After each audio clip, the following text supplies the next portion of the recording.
Leicestershire's batsmen made up for lost time as Middlesex were able to take just one wicket on the second day of their LV County Championship match at Grace Road, a day on which James Taylor and Andrew McDonald made history. They will enjoy these highlights.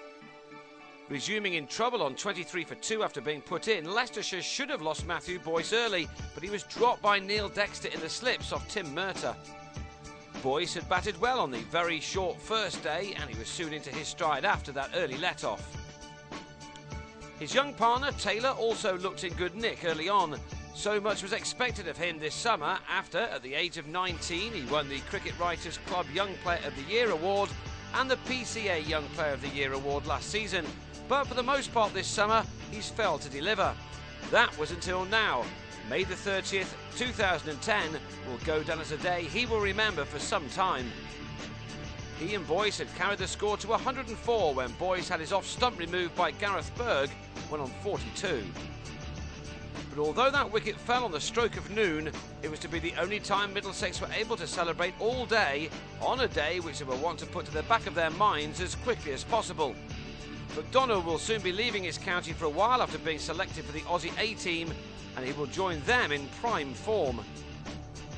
Taylor, meanwhile, went to his first 50. It took him 76 balls in the opening session, but this was very much only the beginning. He really started to pick up the pace after reaching that landmark. His confidence grew measurably, and he began to play some scintillating shots against a Middlesex attack, which is considered to be one of the best in the LV County Championship Second Division, even without Stephen Finn, who was starring for England at Lords. Now that's something Taylor may well be doing in the future. Certainly if this innings is anything to go by. He appears to have it all, and that's why he was winning those awards last summer. They are the kind of gongs which only go to players with an international future ahead of them. He went through to his first ton of the summer, and the second 50 had taken him only 62 balls. It was the 400 of his first-class career. But this wasn't all about Taylor. McDonald had scored his first LV County Championship 100 in Leicestershire's last match, a heavy defeat to leaders Glamorgan. And he added another 50 to that, off 93 balls. As the afternoon progressed and there was no sign of a wicket for the Middlesex bowlers, statisticians started to head for the record books. Just a few days ago, the list of the county's lowest scores were being looked up, as Leicestershire were dismissed for 71, but now it was the far more positive figures they were after, as the ball kept on disappearing to the boundary off Taylor and McDonald's bats. The progress was largely serene as both players began to make the art of batting look rather too easy. As the partnership reached 200, those statos were hoping to see the pair close in on the county's best for the fourth wicket, which was 290 between Tim Boone and Peter Willey in 1984. Taylor was quite superb and he went to his 150 with this shot. He'd by now faced 217 balls, 21 of which he'd hit for 4. McDonald then made it 200s in 2 games for him.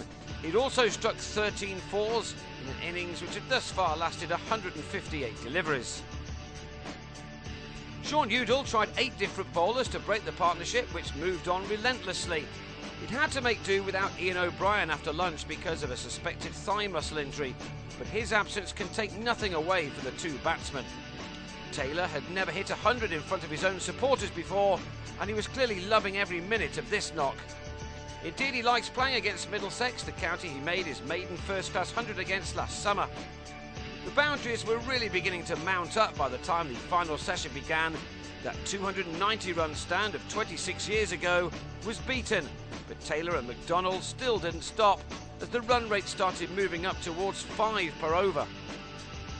Indeed, McDonald needed only 38 balls to complete his third 50 of the match. While Taylor went to his second double 100, it was a scintillating innings which was ended on 206, one short of his career best, when the declaration came, leaving McDonald not out on a career best, 176. Between them, they'd posted an unbroken partnership of 360 in only 73 overs, including 50 boundaries, to take the score to 464 for 3 declared. Matthew Hoggard called them in at that point to have half an hour with the ball at Scott Newman and Sam Robson, and the Leicestershire skipper began well. But Newman made the most of the attacking fields to score 3 boundaries before the close.